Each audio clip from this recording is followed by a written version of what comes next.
Compared to years ago, New York mafia families no longer dictate the daily rhythm of the city as it once did.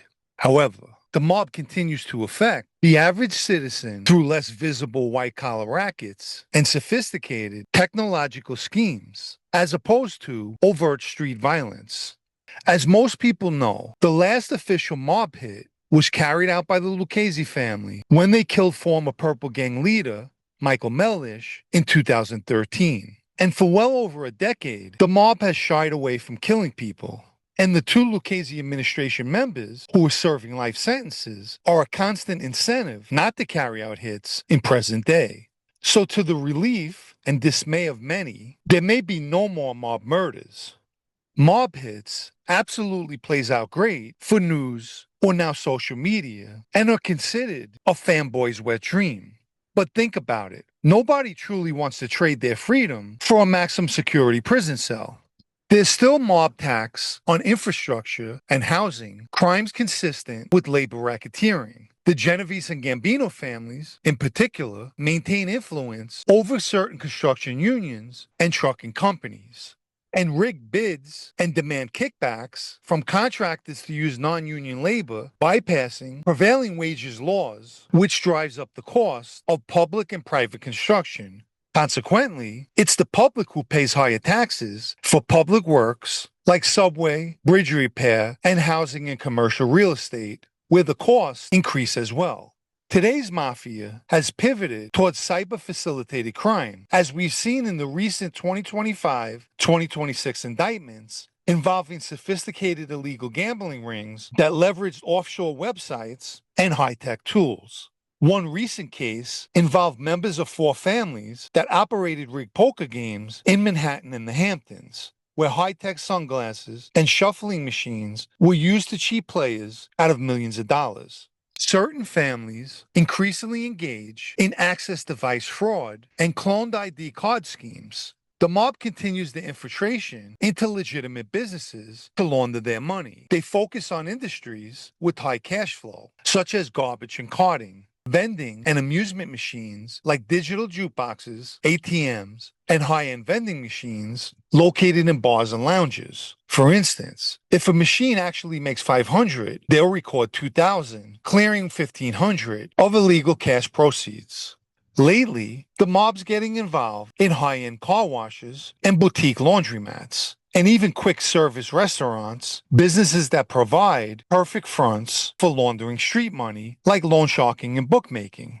They're also controlling security at nightclubs and have their hand in liquor distribution, where they can skim off the top for door fees and bottle service. The mafia infamously targets industries where supply chains are convoluted and missing goods and phantom services go unnoticed. As mentioned earlier, construction is the mob's bread and butter. By controlling a waste company or a construction company, they can easily overcharge or use ghost companies on a payroll. They also control developers, and if they don't play ball, they can slow down supplies, which affects production. In addition, and according to the FBI, mafia families are now participating in organized retail theft. Both cargo and retail theft contributes to the rising cost of consumer goods. They have also infiltrated the logistics chain, where they identify high-value shipments that fall off a truck during transit and are resold on the black market.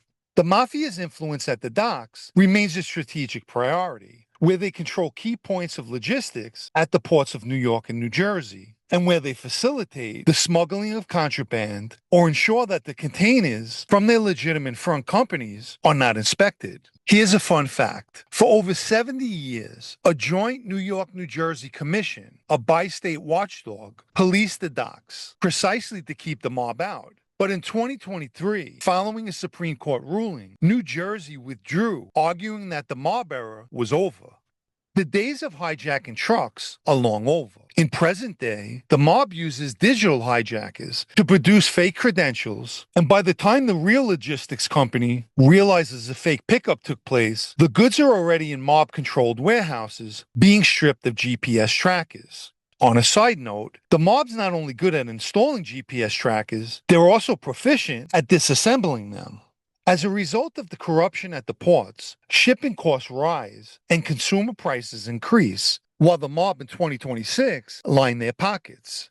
The mafia, specifically the Genovese family, view the port of New Jersey as their personal playground and no longer have to worry about the strict background checks that the commission once used to deny licenses to known mob associates. The reality is, the average person is likely to interact with mob-influenced businesses every day of the week. Whether it's the truck that picks up your office recycling, the vending machines in your break room, or the contractor renovating the house next door. In short, the mafia in 2026 functions more like a predatory shadow corporation rather than an organized street gang. They realize that the violence is bad for business, but invisible economic disruption is highly profitable and, more crucially, much harder to prosecute. They use layers of LLCs, shell companies, and consulting contracts to hide the money trail. In place of leg breakers, they now hire hackers or IT experts. If you haven't liked this video yet, please take the time now and give it a like, as it helps with YouTube's algorithm.